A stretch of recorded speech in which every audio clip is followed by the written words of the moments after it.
Well, good morning, everybody. I wish I was there with you this morning, but I'm afraid I'm not. I'm several thousand miles away in England. For those of you who don't know me, my name's David Gertine. I've been working in the knowledge management field for some 15 years or more. In my early days, I was very much a technologist, very much focused on technology. I started my KM career, if you will, developing collaborative Lotus Notes applications. But over the years, I came to realize that KM was really not about technology. It actually had very little to do with technology, and it was really all about people and people's behaviors and the way that people work together in organizations. That was really what KM was all about. And my focus today is very much on the people side. It's very much on conversation and something I call conversational leadership. And those of you who do know me will be very familiar with my knowledge cafes that I run all over the world, which are a very, very powerful knowledge management tool for bringing people together to have conversations around important issues for all sorts of different business reasons. But that's enough about me for now. Okay, the first thing I want to talk about is the way the world has changed really fundamentally in the last 25 years. The internet is pretty much 25 years old, and it has had a huge impact on the world. And I think historians, when they look back on this period, are going to see great change. And we've already seen great change in terms of whole industries being decimated by new ways of working, whether it's the book industry or the music industry. But I think the real impact of the internet is going to be seen to be the power it has given to the individual to work globally and to collaborate and interact with other people right around the globe.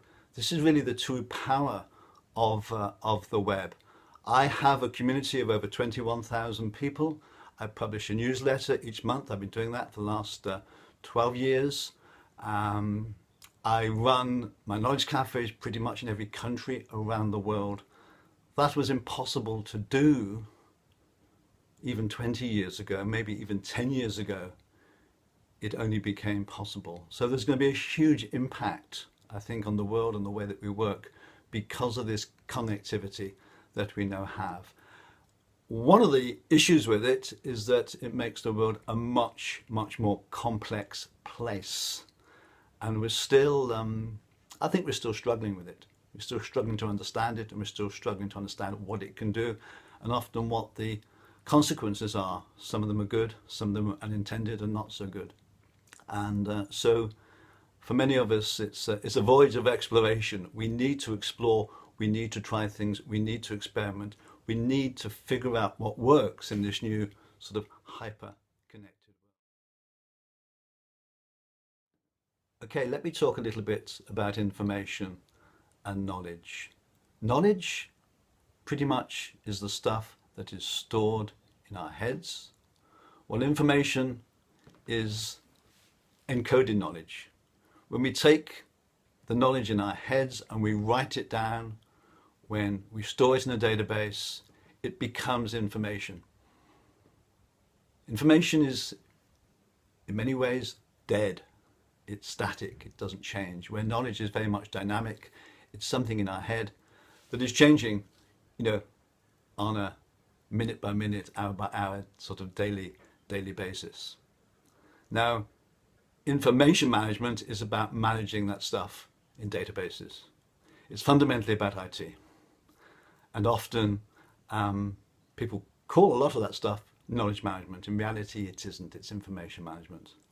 Now, what is knowledge management about? Fundamentally, it's about three things.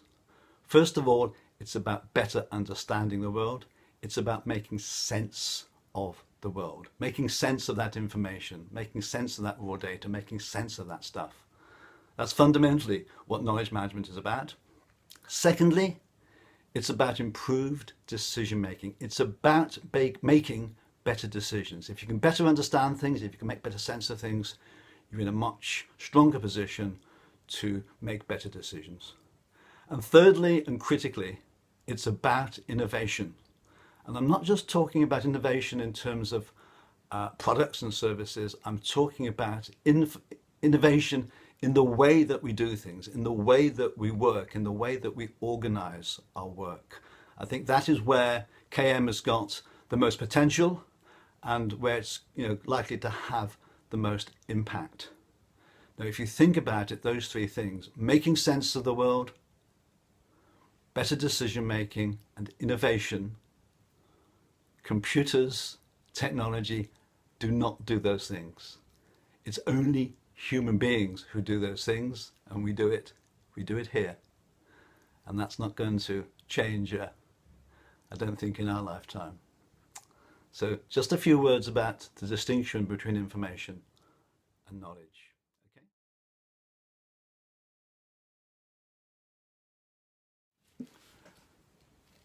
Okay, let me say a few words about collaboration. We all work in teams, we all work in departments, and in those close teams, clearly we have got to work collaboratively. We've got to work together to get things done. And traditionally, that was the way it worked. You had to be physically located with somebody to collaborate with them. 20 years ago, that was the case. The internet has totally changed that. We can now connect and collaborate pretty much with anybody in the world. Okay, not quite. But far too many of us still kind of keep ourselves in that old straight jacket of working with close colleagues. We've now got the ability to network, to connect with those other people, with like minds. As I say, I've done it myself with my community. I've got 21,000 people around the world who I can connect and collaborate with. Okay, I don't do it with all of them, but I do it with many of them. There are lots and lots of people who I can call on to get help when I need it. And they can call on me likewise. Now, to me, this is the essence of knowledge sharing and collaboration to get things done. So when you think about collaboration, don't just think about it in those traditional confines. Think about the ability to collaborate pretty much with anybody you wish to, anywhere in the world. Okay? Now, knowledge management is very personal, and knowledge management actually is very easy. There's nothing terribly complicated or terribly challenging about knowledge management. And let me sort of talk about that and give you a few examples as to how you can work differently. And let me just explain how I do things in my work. Because of that network I have, I get several emails a week from people who are looking for help. They've got a question. So they email me with the question. Now, I always try to help them. Sometimes I just point them to a resource on the web, or I point them to a book or a YouTube video. Sometimes I point them to another person. I simply say to them, look, this isn't my area of expertise. I think so-and-so might be able to answer your question. Often I point them to my discussion forum. I've got a discussion forum on LinkedIn. I point them there. I say, post your question there. You will get lots of replies from lots of people around the world and lots of different perspectives from people who can help you. But then there's something else I do.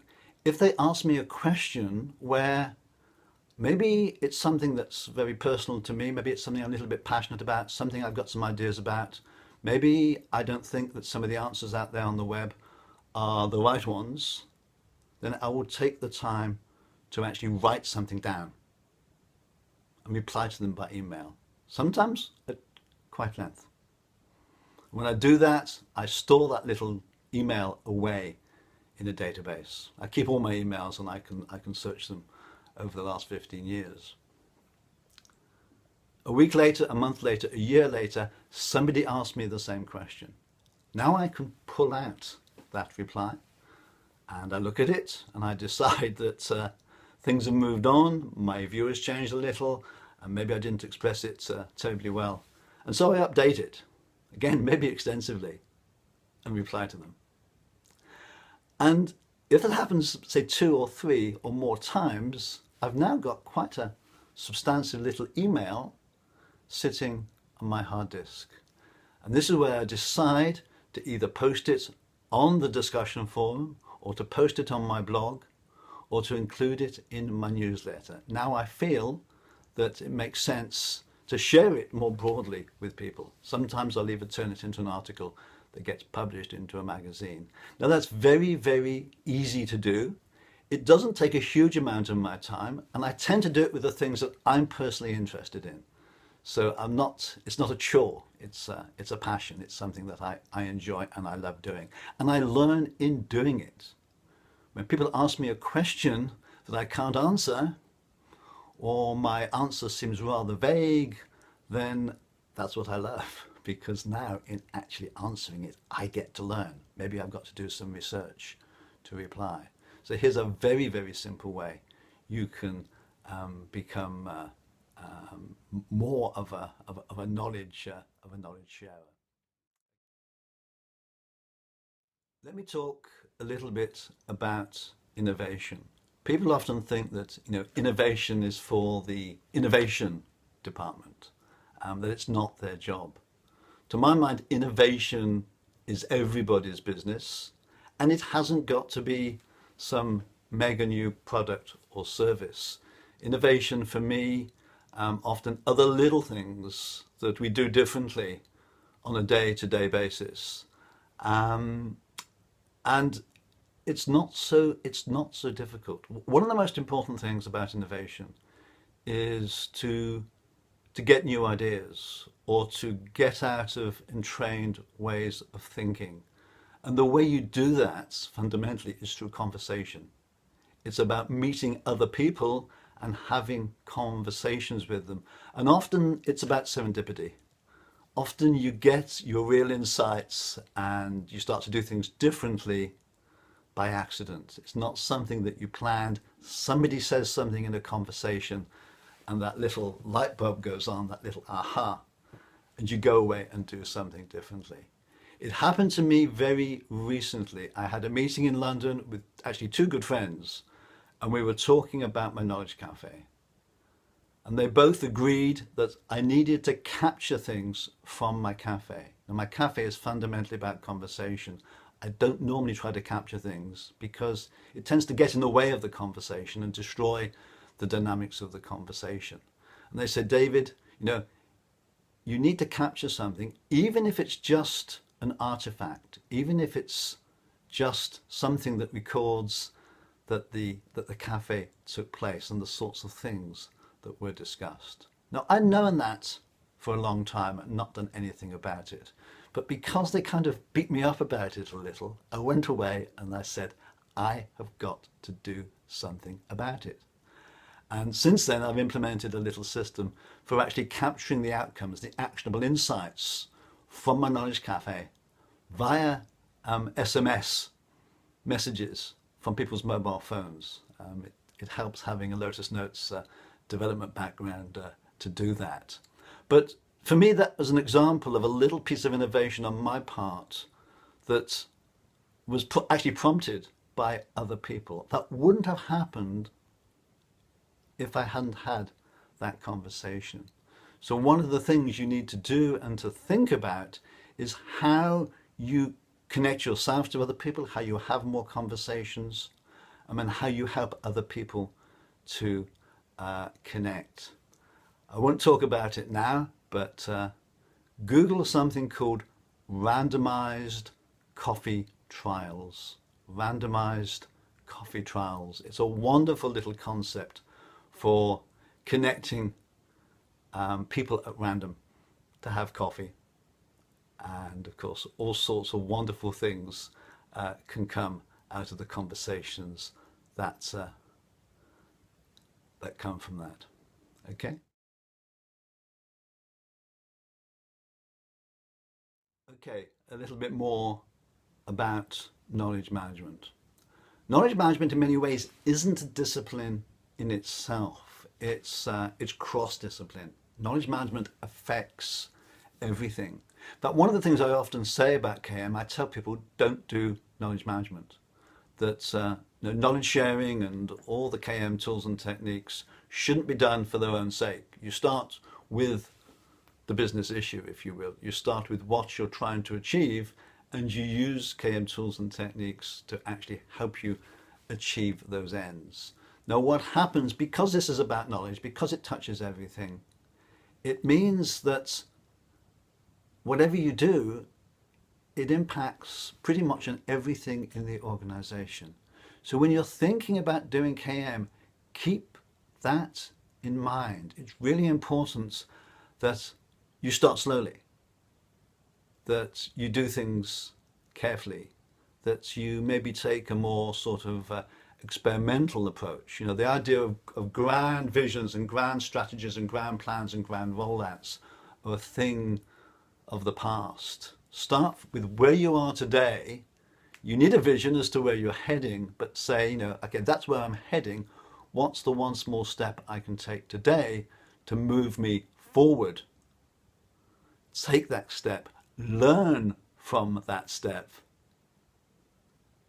and then think about the next step. Because as you do, as you learn, your views will change. And as time goes on, the world changes. And you need to make different decisions. You need to do things in different ways. So remember, you know, KM and what you do does not exist in a vacuum. One last thing, I'd like to talk about conversation. I think that the most powerful knowledge management tool that we have is conversation. It's the way that we interact and the way that we relate to each other as human beings. Now, these conversations can be informal, the sorts of conversations that we have in the hallway or at the coffee machine or water cooler. They can be more formal in the form of knowledge cafes, in the form of peer assist and after action reviews. Fundamentally, quality conversation takes place face to face, but increasingly we can have those conversations through, computer systems, through ICT systems, and clearly the technology there is getting better. That's allowing us to do that. So I'm working on something called conversational leadership. It's an outgrowth of all the experience I've had over the last 10 years with my knowledge cafes.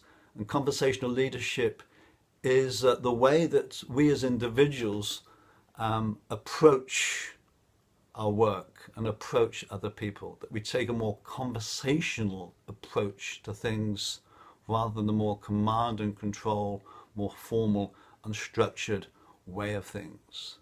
So think about conversation and think about the role of conversation in organizations, because it can be used for many different purposes, whether it's knowledge sharing, whether it's innovation, whether it's breaking down silos, whether it's surfacing problems, whether it's surfacing opportunities, whether it's following up on all of those issues.